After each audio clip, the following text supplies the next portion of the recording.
The following video clips were created by the Tertiary Education Commission from selected 2010 Pūtea Arapikiako projects for teachers and kaiako who work with tertiary students in tauira and want to learn more about the perspectives, views and understanding they bring with them. These resources complement the learning progressions for adult literacy and numeracy by suggesting links to Mātauranga Māori and Pacifica worldviews. The approach taken to teaching and learning adult literacy and numeracy uses a three-point model: knowing the demand, knowing the learner, and knowing what to do. Workplace literacy training. Nā Rewa Tatai, Whakaiato.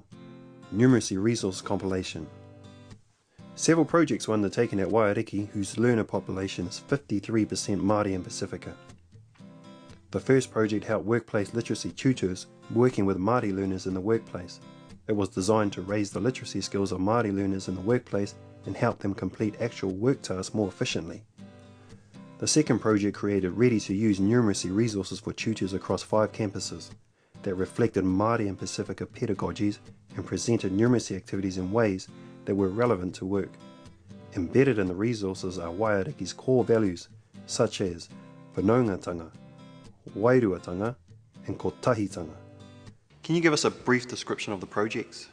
Well, the project that I was involved in as part of our team was a literacy project for workplaces where we focused on developing resources for business communication just to raise the skills of the employees in the context of their workplaces and in relation to their work tasks. And the resource that I had the pleasure of working with was a numeracy resource where it became a compilation of deliberate acts of teaching put into book form. It's a book that reflects student needs in numeracy, fractions, decimal numbers, percentages and measurement. So how much of a need was there for this project? Tutors are really busy people, and it was more about the time required to develop resources and to have them all available in one little package that they could easily access and that they knew would be aligned to the learning progressions and to the needs of the learners. So how did you go about rolling this project out? We wanted the resource to reflect a Waiariki stamp, that it was about engaging Māori learners, it was related to the TEC resources and the progressions, and it was tailored to engaged learners, especially Māori and Pacifica learners. And in addition to that, we had to ensure that we worked alongside the tutors and that we were constantly, throughout the projects, consulting with them and reviewing what we were doing, and just to ensure that whatever we were developing was suitable for the teaching they were doing. So how did your Māori and Pacifica learners benefit from this project? The resources in the numeracy compilation need to be set in a learning scene that promotes learning and to engage our Māori learners and Pacifica learners. For example, the principles of ako, sometimes teacher, sometimes learner, and tuakana teina, older brother, younger brother, those situations can be set up in the classroom. Most of our students are hands-on people, so tactile activities are really valuable that help them learn. Sometimes competitive activities, they really enjoy those. And we also have a set of Waiariki values which are similar to Mason Jury's wharetapu whā, except there are more of them, and we are building a culture at Waiariki around those values. And just in terms of the workplace literacy project, many of the people whom we worked with in that project were Māori people, and it was a business communication project, but what they really needed was some fine-tuning around how they were doing their business communication. And so sometimes what we did was relate the structures to structures within their own context, maybe of the whare or weaving a whaariki. So was there any learning for you two along the way? It was no easy process putting together this compilation. In hindsight, we should have developed one section and evaluated it before moving on with the next section in the compilation. We needed to peer review constantly to make sure that it suited the purpose and it was going to be useful.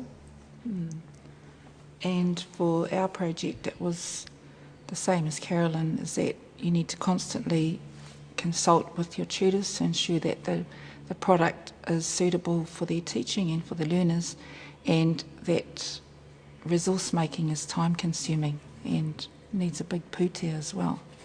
And what were the highlights of the project for you? For me, it was having the time and the space to blend the TEC resources with these resources, Waiariki's value, engaging Māori learners, and really just having the space to put all those elements together in our thinking, in the embedding team's thinking. To have somebody who was dedicated to doing that work and to be able to pull a whole range of resources together and to brainstorm with staff and to get great ideas from staff as well. So what advice would you give to others who want to follow these examples? To plan thoroughly, be quite objective about what you wanted to achieve. For example, there were times when we consulted with other embedding team members and they had other ideas that could have gone into the resource and we needed to reject, but to stay single-minded about what we wanted to achieve. So having a clear focus. Absolutely, yes. Like you said, having a clear focus and to keep that consultation going with the tutors who would be using the resource and to trial it so that it can be adapted if there were any flaws in it. And how was the project linked to the learning progressions?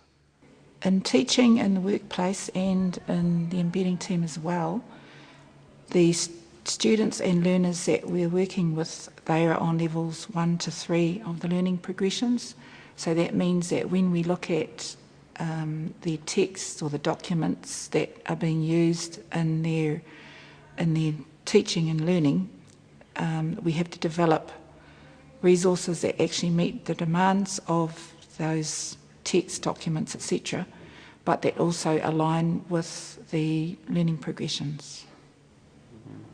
In the numeracy resource, some course demands for some of the trades qualifications have been identified and they've been matched to the steps on the progressions.